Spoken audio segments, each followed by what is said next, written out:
Bonjour à tous et bienvenue dans cette nouvelle vidéo. Aujourd'hui, je vais parler des handicaps relationnels. Donc, on va constater qu'effectivement, il y a des personnes qui sont vraiment handicapées relationnellement, ont du mal à établir des liens. Donc, on va voir ensemble pourquoi.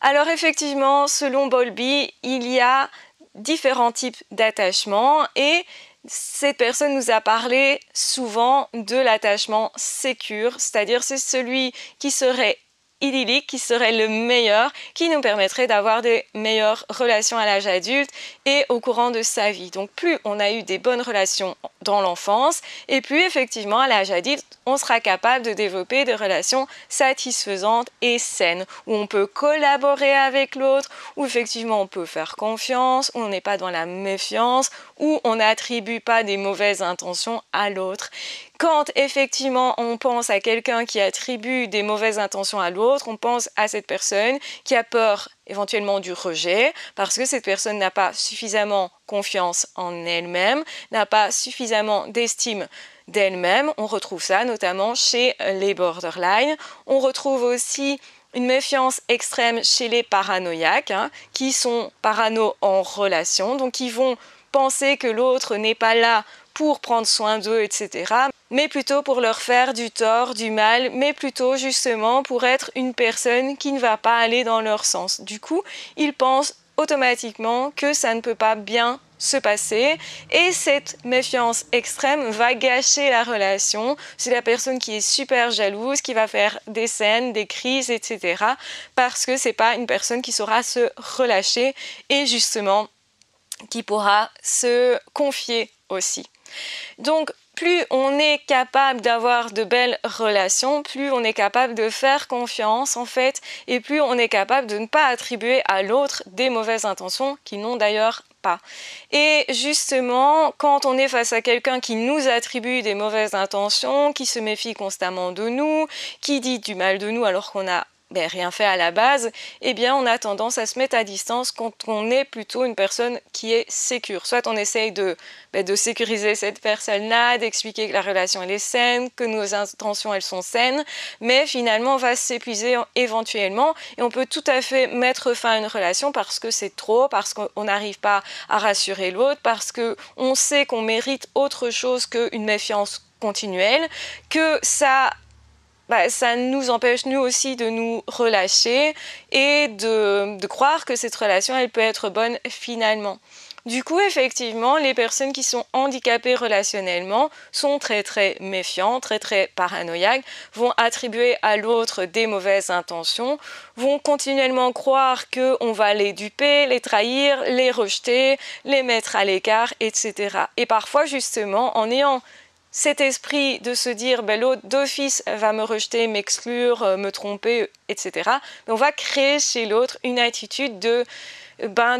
saturation qui va faire que l'autre ne sait plus faire confiance et va rompre finalement la relation ou va aller voir justement ailleurs par épuisement. En fait, on va épuiser l'autre justement comme ça. Et ça explique que beaucoup de borderline ont du mal à avoir des relations satisfaisantes parce que la relation elle n'est pas paisible, elle n'est pas zen. Une bonne relation c'est une relation paisible où on peut se lâcher, où on peut se confier, où on peut se faire confiance, où on peut justement être soi pleinement, où on n'a pas besoin de jouer un rôle. Or on voit généralement que les personnes qui ont un vrai handicap relationnel jouent des rôles, miment quelque chose et finalement ne sont pas sincèrement eux-mêmes. Alors il y a plein de raisons à ça, mais ça peut être aussi quelqu'un qui veut manipuler l'autre parce que justement quand on ne sait pas faire confiance, on va essayer de manœuvrer l'autre pour le maintenir sous sa coupelle, pour justement se rassurer soi. Donc ça va nous rassurer de savoir qu'on a main mise sur les choses, donc on va essayer du coup de maîtriser tellement l'autre que l'autre ne peut plus être lui-même, ne peut plus être libre. C'est ce qu'on voit dans la manipulation, notamment avec les pervers narcissiques. Vous vous sentez vraiment démunis parce que vous ne pouvez plus être vous, vous n'êtes plus reconnu. Avec certains borderline, on peut vivre ça aussi parce qu'ils sont aussi vraiment beaucoup parfois dans la maîtrise et donc c'est pour ça que les enfants de certains borderline vont dire je ne sais pas qui je suis, je ne peux pas me permettre d'être moi, je suis tout le temps sur le qui-vive parce que je ne sais pas ce qui va se passer, c'est imprévisible et je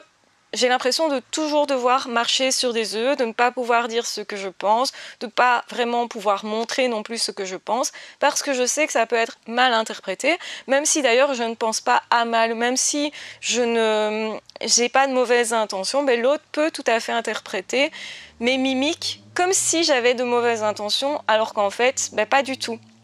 Et donc du coup, c'est assez épuisant pour les proches de vivre en face d'une personne qui a ce handicap relationnel, cette paranoïa relationnelle, ce manque en fait de cohérence aussi, parce que généralement quand on fait confiance à l'autre, on reste régulier, on reste constant. Une vraie relation, c'est une relation qui est satisfaisante, qui est bonne, c'est plutôt une relation dans laquelle nous sommes constants et l'autre peut nous faire confiance parce qu'on reste la même personne et qu'on garde les mêmes attitudes. Une personne qui a des attitudes qui changent tout le temps, des comportements qui changent tout le temps, où on ne sait pas si cette personne elle va être bien lunée ou pas quand on arrive, c'est extrêmement anxiogène pour la personne en face, pour les proches, pour l'entourage, pour les collègues. Et certains collègues vont dire quand je suis face à quelqu'un qui est PN, je ne sais pas comment je vais à quelle sauce je vais être mangée, je ne sais pas comment je vais être reçue et donc je suis constamment sur le qui-vive, j'ai peur de faire des couacs, j'ai peur que cette personne s'emporte, ça peut être quelqu'un qui est très colérique du coup, qui directement va interpréter tout comme étant une agression contre lui-même. Et ça c'est assez fréquent des personnes qui ont un dysfonctionnement quelconque, ça peut être un trouble de personnalité, ça peut être justement une personne qui ne peut pas en fait, collaborer avec l'autre, faire confiance et faire un vrai lien. Et on fait cet amalgame en se disant cette personne elle a l'air très sociable, elle a beaucoup de personnes autour d'elle, mais en fait ce sont plutôt des connaissances. J'ai expliqué que les pervers narcissiques notamment, c'était plutôt des personnes qui avaient des relations, mais superficielles. Certains borderline ont aussi beaucoup de relations qui sont plutôt superficielles, notamment ceux qui ont aussi le trouble antisocial, parce que ça reste en surface. On ne fait pas trop attention du coup quand on est borderline et antisocial à ce que l'autre veut vraiment, donc on ne respecte pas vraiment l'autre, donc forcément l'autre à un moment donné va en avoir marre et se retourner contre la personne en question. Ce qui va lui faire croire que tout le monde est contre eux et donc qui va entretenir l'idée, en fait la croyance que on va tout le temps être rejeté ou qu'il faut se méfier des autres, qu'on ne peut pas faire confiance, que les hommes ou les femmes sont comme ça et que comme ça. Donc cette personne va penser qu'il n'y a qu'un type d'homme ou qu'un type de femme. Et ça, c'est assez spécifique de certains handicaps relationnels. Et ce qu'on va remarquer, c'est que c'est une personne qui a vraiment du mal à maintenir des relations. Quand une personne est pervers narcissique, il faut bien comprendre que cette personne, elle a le trouble antisocial. Donc ça veut dire que cette personne, elle ne peut pas vraiment en fait aller dans le sens de l'autre. Et donc ça veut dire qu'elle ne collabore pas avec vous. Elle ne vous autorise même pas à être une personne en tant que telle avec des besoins propres et une indépendance d'esprit et de pensée. C'est comme si vous ne pensez pas comme cette personne, c'était perçu comme une agression. Et donc beaucoup de personnes qui sont manipulées, qui sont justement face à quelqu'un qui veulent les maîtriser, peut-être pour se rassurer seulement, mais ça peut être aussi pour les manœuvrer dans quelque chose qui n'est pas bon pour eux. Donc ça peut être pour les utiliser, pour leur faire mal, par exemple. Dans ce cas-là, on va ressentir qu'on ne peut pas être soi, qu'on ne peut pas être libre, qu'on ne peut pas dire ce qu'on pense, qu'on doit tout le temps faire semblant d'une certaine façon. Et finalement, ça pervertit la relation. On ne peut pas avoir une bonne relation si les deux ne sont pas justement deux êtres séparés au départ qui décident d'être en relation ensemble, qui décident de se faire confiance, qui décident de mettre à profit ses avantages pour l'autre en fait. Quand on devient ami, on est ami et dans le sens où on donne à l'autre nos facultés. On ne va pas en faire un conflit, on ne va pas en faire une prise de pouvoir. Or, quand la personne a des mauvaises relations, elle est généralement dans une position de dominant-dominé. Donc soit on se soumet à l'extrême en se disant « je suis moins que l'autre, je ne vaux pas le coup », quelque part. Donc certains borderline vont faire ça, je me soumets à toi, je pense que je suis moins que toi, dans tous les cas du coup, je te laisse prendre le lead. Et puis à d'autres moments, ils peuvent aussi se dire, ah mais non, ne viens pas m'envahir, si tu maîtrises toute ma vie, tu me fais peur, et donc du coup je vais me défendre de ça en t'agressant quelque part, parce que je ne veux pas être maîtrisée, du coup je vais essayer de te maîtriser, de te contrôler, ou de faire exactement l'inverse de ce que tu veux. C'est ce qu'on appelle le passif agressif. Alors c'est quoi ce comportement de passif agressif? C'est je suis pas d'accord avec toi mais je veux pas le montrer directement, du coup je vais te faire sentir que tu peux pas me maîtriser, donc je vais avoir des comportements qui sont l'inverse de ce que tu veux, et je suis conscient de ce que tu veux, je vais saboter tes efforts, mais pas directement, je ne me confronte pas directement à toi parce que quelque part je n'ose pas. Je n'ai pas la franchise de dire que je ne suis pas d'accord. Parce que quand on dit qu'on n'est pas d'accord avec quelqu'un, il y a une possibilité de collaborer, une possibilité de négociation qu'il n'y a pas justement face aux personnes qui ont des vrais troubles d'handicap, on va dire, relationnel. Donc, vous l'aurez compris, une personne qui est constamment paranoïaque, qui se méfie de tout le monde, qui pense que les autres sont mauvais d'office et que être en couple, ça veut dire maîtriser l'autre, imposer des choses à l'autre de façon à ce que l'autre ne m'impose pas des choses parce que c'est de ça dont j'ai peur, et effectivement ça crée une relation qui n'en est plus une puisque l'un des deux ne peut pas être lui-même. Généralement la personne qui est méfiante à ce point-là, elle est tellement méfiante, elle met tellement d'énergie là-dedans qu'elle ne met pas d'énergie dans le fait de se créer soi, de partager ce que je suis moi, mais dans mon intimité, c'est-à-dire parfois aussi dans ce qui fonctionne pas bien chez moi, dans mes fragilités. Quand on est capable de confier à l'autre ses fragilités et que c'est reçu par l'autre parce que l'autre est capable aussi de comprendre que c'est très précieux et l'autre est capable de respecter ça, eh bien là, il y a une vraie possibilité de connexion et une vraie belle relation possible. C'est pour ça que certaines personnes sont en couple, mais malgré tout, vous voyez que c'est superficiel, que c'est pas un vrai couple, que l'un maîtrise l'autre, que l'un n'est pas vraiment là dans la relation, que il y a des non-dits qui sont tellement fréquents que finalement, l'un se défend de l'autre, que finalement, au lieu d'être en couple, ils sont ennemis l'un face à l'autre et que le jeu est juste de savoir qui aura le pouvoir et à quel moment. Et on retrouve ça dans les relations d'emprise, de manipulation, etc. Parfois, c'est un peu inconscient pour certaines personnes. Et c'est pour ça que c'est très important d'en parler pour vous dire, si vous voulez une vraie belle relation, regardez si la personne elle est capable de se lâcher, de faire confiance, de coopérer,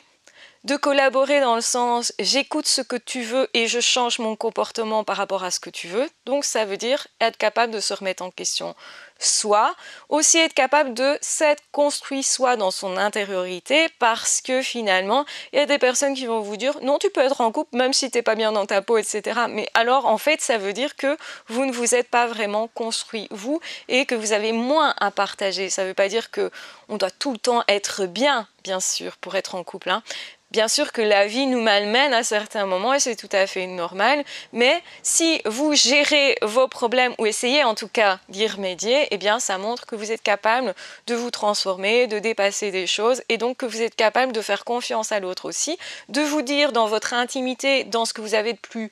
blessé parfois et de plus précieux, et c'est ça qui va créer une relation qui est indissoluble. Même si le couple ne perdure pas, vous allez garder une belle amitié par exemple, vous allez garder immensément beaucoup de respect pour cette personne, vous allez garder comme quelque chose de précieux justement tout ce qui a été partagé, même si la personne n'est plus là. Par exemple, la personne est décédée, si vous êtes triste au décès de cette personne, c'est peut-être aussi parce que vous savez tout ce que vous avez partagé et finalement ce qui va vous manquer, c'est ce partage intense, cette complicité et le fait que l'autre était vraiment là pour mettre à profit tout ce que cette personne a comme compétence et aussi, en fait, on donne aussi tout ce qu'on a comme échec, comme difficulté, comme intimité réelle. Et en fait, généralement, une personne qui se moque de votre intimité, qui se moque vraiment de vos blessures, c'est pas une personne qui est capable de se connecter avec vous et qui est capable en fait de vous accueillir tel que vous êtes. Il y a des personnes qui justement sont incapables d'accueillir l'autre parce qu'ils se sentent menacés par qui est l'autre, donc par votre intimité, votre intériorité, votre brillance. Et c'est pour ça que les pervers narcissiques ne sont pas capables de vous accueillir, que vous ne pouvez pas négocier avec des gens comme ça, que vous ne pouvez pas collaborer, que ça ne sert à rien finalement de chercher un terrain d'entente parce que c'est peine perdue. Ces personnes-là sont toujours en mode dominant-dominé, donc je veux te soumettre parce que tu me parais être dangereux, parce que eux-mêmes, intérieurement, ils ne se sont pas construits, ils sont vides et creux. Et donc en fait, quand on ne s'est pas construit intérieurement, on aura plus tendance à trouver que l'autre est agressif ou est un danger pour nous, parce qu'en réalité, quand on est vraiment construit à l'intérieur, qu'on s'aime, soit qu'on sait qu'on est une belle personne, si l'autre nous rejette, c'est pas très grave parce qu'on sait qu'on peut justement se lier avec d'autres personnes, que ce qui est important, c'est qu'on trouve une autre personne capable de la même capacité relationnelle que nous. Et donc du coup, il vaut mieux laisser partir les personnes qui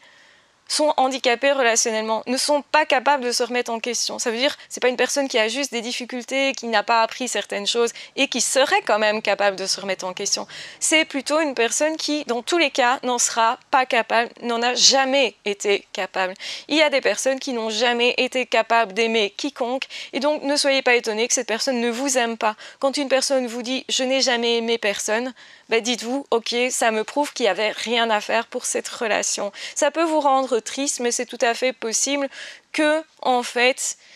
il y ait des personnes qui soient vraiment à ce point handicapées, qui n'aient pas appris l'amour, qui n'aient pas appris l'amitié, qui n'aient pas appris à collaborer ni à respecter les autres. Si vous savez faire ça, vous avez un vrai cadeau pour justement établir de vraies belles relations déjà avec vous, et ça va changer votre vie. Et aussi avec les autres. Imaginez quelqu'un qui est son propre ennemi. Là, vous voyez clairement l'enfer que peuvent vivre les grands manipulateurs. On les croit tout puissants, on les croit vraiment être un roc comme ça, mais souvent quand on creuse un peu, on va voir que derrière, ils ne savent pas collaborer déjà avec eux-mêmes et donc du coup, ils se méfient de tous, ils se méfient même d'eux-mêmes parce qu'ils se sentent faibles et minables par rapport à tout ce que les autres sont capables de faire. Et ça, c'est quelque chose qu'ils ne vous diront jamais. Les grands manipulateurs, les personnes qui ont vraiment des problèmes relationnels, des handicaps relationnels, vont toujours vous dire que c'est vous le problème et que s'ils n'y arrivent pas, c'est de votre faute et que c'est vous qui devriez les aider. En fait, ils ont souvent des croyances que normalement ça devrait se faire tout seul et que si ça ne se fait pas, c'est de votre faute, c'est que vous n'êtes pas la bonne personne, c'est que vous n'avez pas donné assez ou c'est que vous n'êtes pas assez aimant. Donc autrement dit, ils n'arrivent pas à se dire c'est moi le problème. Parce que quand on arrive à se dire c'est moi le problème, on travaille sur soi, sur ces problèmes justement d'attachement et du coup on arrive à changer son conditionnement, peut-être parce que dans le passé, on n'a pas eu des relations très satisfaisantes, mais on est capable à l'âge adulte de développer ça, de développer nos capacités relationnelles. Donc si vous avez eu du mal à avoir des belles relations, sachez que c'est pas la fin pour autant. Vous pouvez tout à fait apprendre à avoir de belles relations. Ça s'apprend. Et effectivement, il faut voir à quoi c'est dû ce problème relationnel. Et peut-être que vous avez un problème relationnel sans vraiment avoir des handicaps relationnels parce que, évidemment, les personnes qui vont le plus se remettre en question sont les personnes qui vont douter de leurs propres compétences relationnelles alors qu'elles sont complètement compétentes. Mais le fait de ne pas avoir confiance en soi va nous faire croire que ce que dit un pervers narcissique, par exemple, est possible, à savoir que ce serait de notre faute si on n'arrive pas à être en relation, que c'est parce qu'on n'est pas assez quelque chose, qu'on n'est pas assez attentif, pas assez aimant, pas assez beau, pas assez belle, je ne sais pas quoi d'autre, peu importe. En fait, on a tendance à se remettre en question parce qu'on manque aussi de confiance en soi. Donc parfois, arrêter de se remettre en question est la solution pour pouvoir passer à autre chose et pour justement pouvoir commencer à avoir des relations vraiment saines. Donnez-vous le meilleur parce que vous le méritez et je suis sûre que vous avez la capacité au fond de vous faire des vrais amis ou d'avoir un vrai amour et oui, c'est possible pour vous parce que si vous vous avez été en prise avec un manipulateur ou quelqu'un de paranoïaque qui constamment a remis la faute sur vous, eh bien c'est parce que vous particulièrement, vous avez des capacités et que l'autre avait peur de vous parce qu'il a perçu ces capacités que lui-même ou elle-même n'avait pas. Et donc le problème n'est pas chez vous. Le problème était chez l'autre et c'est important de rendre le problème à l'autre et de dire ok, ça ne vient pas de moi, donc moi je peux aller créer une belle relation. Et c'est ce que je vous encourage à faire parce que c'est super important, ça grandit la vie, ça grandit notre état de bien-être et de bonheur. Ne vous en privez surtout pas. Vous êtes aussi là pour apprendre l'amour et c'est normal que ça ne soit pas parfait, mais vous êtes déjà capable relationnellement et c'est déjà pas mal en fait. Voilà, je vous embrasse bien fort, je vous aime très fort, prenez bien soin de vous et on se retrouvera très vite dans d'autres audios ou dans d'autres vidéos. Ah, ciao, bye bye.